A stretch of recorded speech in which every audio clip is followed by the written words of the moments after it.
What's going on, guys? Welcome back to the channel. Today I'm going to be talking about Kung Fu Panda 4, the fourth installment in the Kung Fu Panda franchise. I really like original trilogy. I thought that the original trilogy was really good, so I was excited to see what we had in store for Kung Fu Panda 4. Po is gearing up to become the spiritual leader of his Valley of Peace, but also needs someone to take his place as Dragon Warrior. As such, he will train a new Kung Fu practitioner for the spot and will encounter a villain called the Chameleon who conjures villains from the past. So like I said, I enjoy the Kung Fu Panda movies. I think that they are really good. I think it's an underrated trilogy, honestly. So this just kind of begs the question, was a fourth one necessary? In my eyes, no. Is it as good as the first three? No, and for some, that might be disappointing. But for me, considering that it has gotten slightly mixed reviews so far, at least on Metacritic, Rotten Tomatoes, I think it's got like a 70 something, which is still really good, but not as good as the first three. I was a little skeptical going in, but I really did enjoy myself with Kung Fu Panda 4. No, I don't think it's as good as the first three.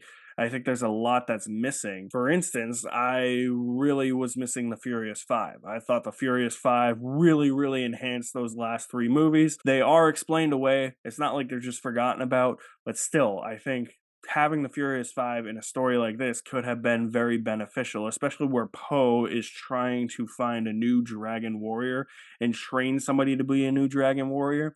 And there's this new friend he has on his adventure called Zhen, played by Aquafina, and it feels like a typical Aquafina character. Like, you know it's Aquafina. Plus two, I was kind of distracted because I said, that just looks like Crystal from Star Fox. That was where my mind went with that, and Zhen just wasn't as exciting of a character as I thought she could have been, nor did I think she was as good of a character as anyone from the Furious Five. So when they have her and Po essentially on this road trip team up buddy thing, you know exactly where this is going. That she is going to probably be the one he's going to train to be the next Dragon Warrior. And you have to spend a lot of the movie developing this bond and this friendship between them. And while it works, it doesn't work as much as I feel like it would if this was one of the Furious Five. And the script is very predictable. There's a couple of twists and turns I didn't see coming, but for the most part, it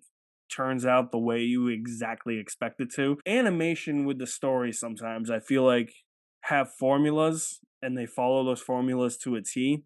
And I feel like that this is actually one that follows that formula to a T, and that was a little bit disappointing. What really made me enjoy Kung Fu Panda 4, even if I didn't like it as much as the first three in that original trilogy, is the animation looks as great as it ever has. There's a lot of effort put into here because you could look at something like Kung Fu Panda 4 and compare it to the originals and just say, okay, well, that original trilogy can't be touched. You could look at Kung Fu Panda 4 and think to yourself, this feels like it's made for streaming. But it really doesn't. There's so much more effort put into it to make it feel like it's this big, grand theatrical experience that you have to see in theaters. And a lot of the action set pieces are really good. They do a really great job at animating those as well. There's very unique styles in there. Every action set piece felt different from each other. It felt a little refreshing, and I just liked the variety of action set pieces that they gave us. And I think my biggest thing here, though, is that they just didn't dumb down Po. They still made Po a smart character. Sure, they may have made him make some terrible decisions, but they never made him dumb, though.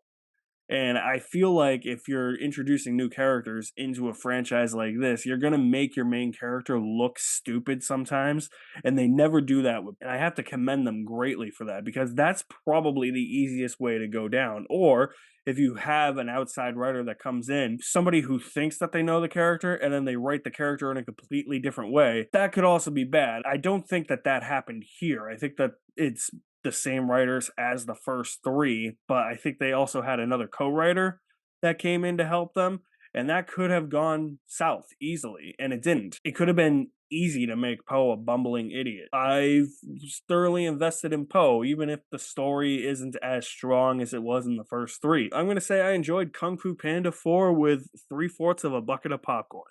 So guys, have you seen Kung Fu Panda 4? Let me know what you think of it in the comment section below. I'll leave my link to my website in the description below as well. You guys are the best. Thank you for watching. My name is Alex Madden, and I will see you at the movies somewhere.